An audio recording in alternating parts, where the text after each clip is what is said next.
बहुत स्वागत है आपका छत्तीसगढ़ स्पेशल रिपोर्ट के इस खास बुलेटिन में। मैं हूं आपके साथ अंशिका पाठक। जगदलपुर में यूपी के ड्राइवर को बंधक बनाकर पीटने का मामला सामने आया है। ड्राइवर को बंधक बनाया, कबाड़ कारोबारियों ने उसकी जमकर पिटाई भी की। पिटाई का वीडियो अब वायरल हो रहा है। पीड़ित ड्राइवर पर पेशाब करने का भी आरोप लगाया है।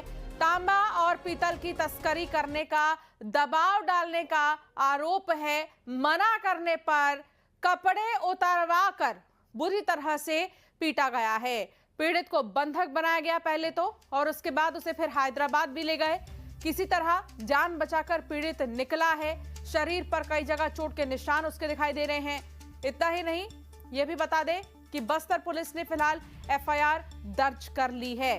पुलिस आरोपियों की तलाश में जुट गई है। बोधघाट थाना इलाके का यह मामला बताया जा रहा है। इस तरह जगदलपुर में यूपी के ड्राइवर को बंधक बनाया जाता है और फिर पीटा जाता है इतने बुरे तरीके से कि यहां तक कि उसके ऊपर पेशाब भी किया गया। उसे बंधक बनाया गया। बंधक बनाकर पीटने के बाद उसे हैदराबाद ले जाया जाता है। और तस्करी की बात जो है सामने आ रही है। तांबा और पीतल की तस्करी का दबाव उस पर डाला जा रहा था। जब उसने मना किया तो उसे बंधक बनाकर पीटा गया।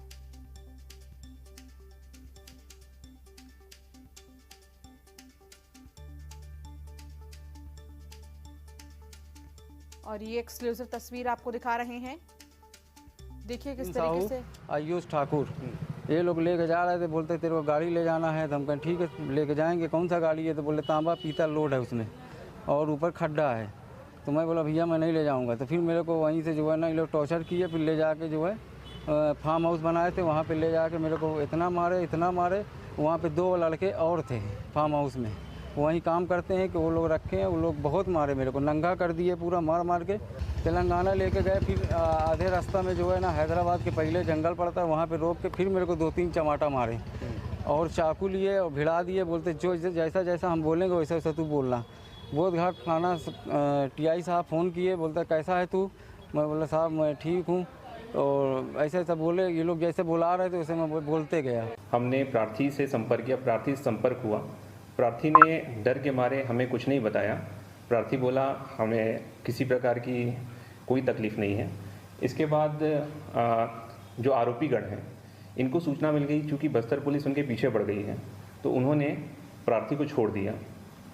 प्रार्थी को छोड़ने के बाद प्रार्थी कौसाम्बी अपने निवास चला गया। निवास से अपने परिवार वालों के साथ पुनः वह थाना आया। थाने में आके उसने अपना आवेदन दिया। आवेदन पे उसने बताया कि उसके साथ मारपीट की गई है, उसका अपहरण कर लिया गया था और उसको मारने की धमकी दी गई है। जैसे ही हमें सूचना मिली, हमने संज्ञेय अपराध कारित होने की सूचना के आधार पर भारतीय न्याय संहिता की धारा 140(2), 309(6), 133, आर्म्स एक्ट 2527 के तहत अपराध पंजीबद्ध कर लिया है।